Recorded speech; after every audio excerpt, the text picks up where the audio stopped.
ये मूंग दाल की कचौड़ी है, खाने में बहुत ही टेस्टी लगती है। ये कितना खस्ता है।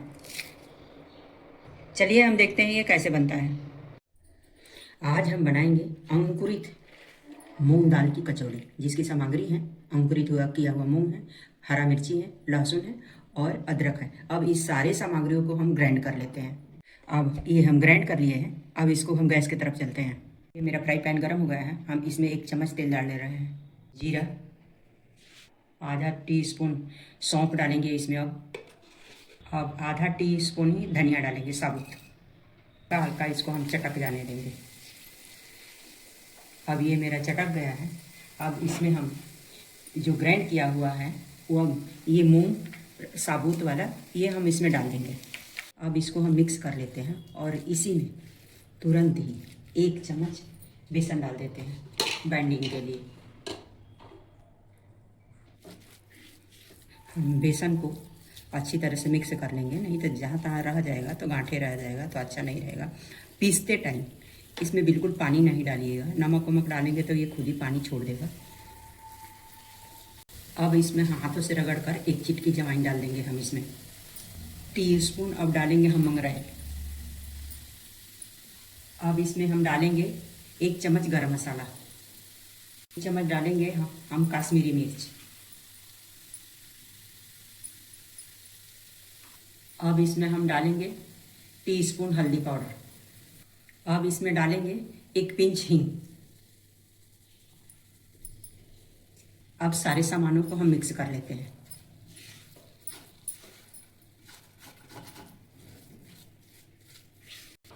अब हम डालेंगे स्वाद अनुसार नमक। अब इसको हम मिक्स कर लेते हैं। अब ये मेरा मसाला हो गया है। अब इसको हम ठंडा होने के लिए रख देते हैं।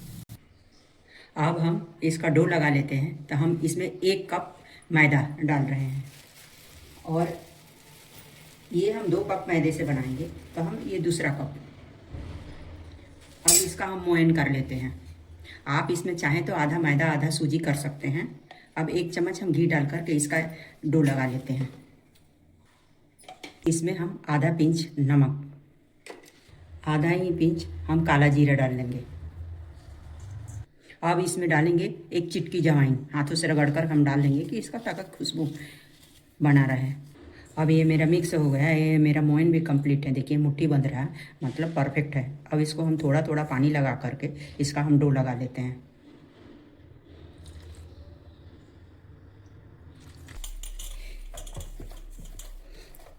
मेरा डो लग गया है। इसमें हल्का सा थोड़ा सा घी लगाएंगे या तेल लगा करके इसमें रख देंगे और इसको हम रेस्ट करने के लिए रख देते हैं।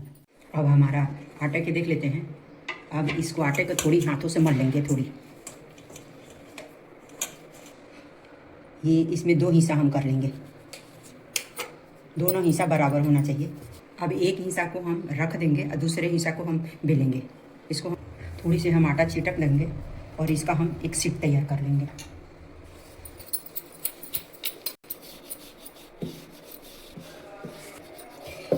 ये मेरा एक शीट तैयार हो गया है। हम इसी तरह से दूसरा भी शीट तैयार कर लेते हैं। अब इस शीट पर हम मसाला लगा लेते हैं। हम मसाला को अच्छी तरह से चारों तरफ फैला लेंगे।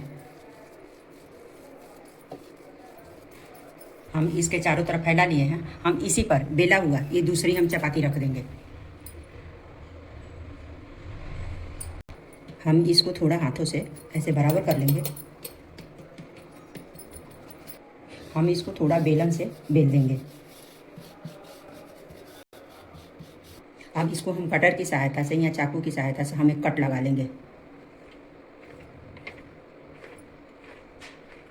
इसी तरह हम इसके भी स्क्वायर पीस में काट लेते हैं।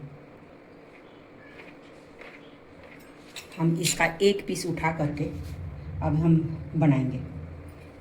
ये दोनों किनारे हम पानी लगा लेंगे और फिर इसको हम इस तरह से चिपका देंगे। हम ये सीधे टाइप से पानी लगा के अब इसका उल्टे में ही हम ऐसे पानी लगा देंगे किनारे से। फिर इसको हम कोने पकड़कर ऐसे चिपका देंगे इस तरह से। देखिए एक इसका फ्लावर का शेप लिया जैसे। अब इसी तरह से हम दूसरा पीस भी बना लेंगे।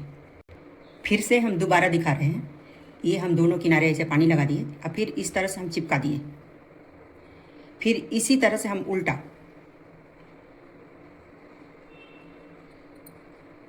देखिए एक फ्लावर के जैसे शेप हो गए। इसी तरह से हम सारे बना लेंगे। अब ये मेरा बन गया है। अब हम फ्राई कर लेते हैं। हम एक कढ़ाई रख लिए हैं। अब हमारा तेल ऑयल गर्म हो गया है। हम एक एक करके डाल लेते हैं इसमें।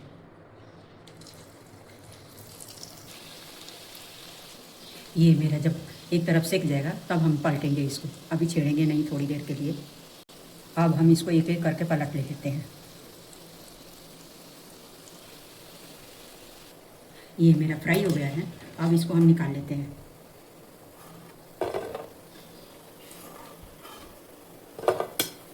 इसी तरह से हम सारे तल लेंगे। ये देखिए मेरा मूंग दाल के कचौड़ी एक बार बनाई और महीने तक खाई है। देखिए कितना खस्ता है। अब हम प्लेटिंग कर लेते हैं। ये मूंग दाल की कचौड़ी लंबे समय तक रख जाते हैं। कहीं यदि ये बाहर जाते हैं उस टाइम भी ये आप ले जा सकते हैं और इसमें ये इस डाइजेशन के लिए सही है। यदि ये वीडियो अच्छा लगता है तो लाइक, सब्सक्राइब और कमेंट करना बिल्कुल ना भूलिए। वीडियो देखने के लिए धन्यवाद।